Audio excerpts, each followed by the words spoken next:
Réaliser ces glaces à la maison est tout à fait possible. Ça demande un petit peu de matériel, il vous faudra forcément une sorbetière et ça demande de respecter certains points. Par contre, à savoir, vous aurez toujours du mal à faire une glace qui va se tenir dans le temps. C'est-à-dire que privilégiez toujours le fait de faire une glace et de la consommer dans la demi-journée.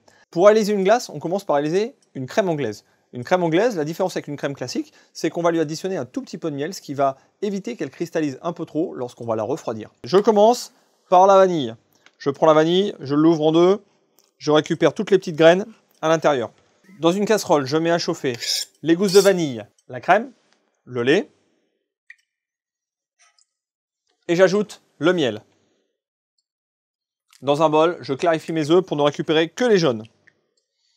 J'ajoute le sucre jaune et je mélange sans chercher à incorporer d'air.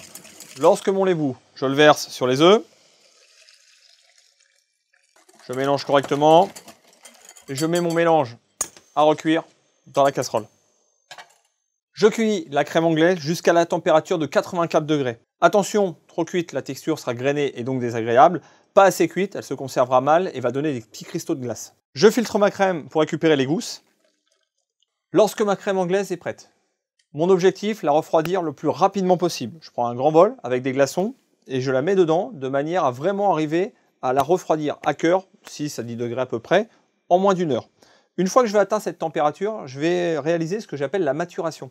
La maturation, c'est faire en sorte d'homogénéiser toutes les différentes saveurs qu'il va y avoir dans la composition de ma glace. Ça, c'est assez important. C'est ce qui va permettre, même malgré le froid de la glace, de développer vraiment des arômes. Donc cette phase-là, comptez une nuit. Vous faites le premier jour votre crème anglaise, vous la refroidissez très vite, vous la laissez au réfrigérateur pendant une nuit, et le lendemain, on va pouvoir passer à la troisième phase qui va être de la turbiner. J'ai branché ma machine quelques minutes avant de turbiner ma glace de manière à ce qu'elle puisse accumuler un peu de chaleur. Avant de poser le bac dans lequel je vais mettre la pâle qui va venir foisonner la glace, ce que je vous conseille, c'est ajouter 1 centilitre d'alcool fort type Volca par exemple, qui va permettre de faire un joint de manière à transmettre l'énergie négative, le froid, de la cuve inférieure à la cuve supérieure.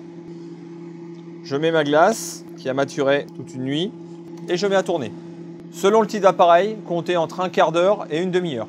Peu avant que ma glace soit complètement finie, j'ai mis un récipient au congélateur pour la recevoir. Elle a un côté très crémeux. Il va falloir lui laisser une bonne demi-heure au congélateur afin d'obtenir la texture que l'on connaît, qui va vous faciliter le service. Cette glace, on l'a dit au départ, à consommer dans la demi-journée si possible. Vous allez voir, avec un congélateur ménager, elle va tendance à se renforcer, à devenir un peu plus ferme. Idéalement, vous la turbinez, une demi-heure au congélateur et elle est prête à utiliser.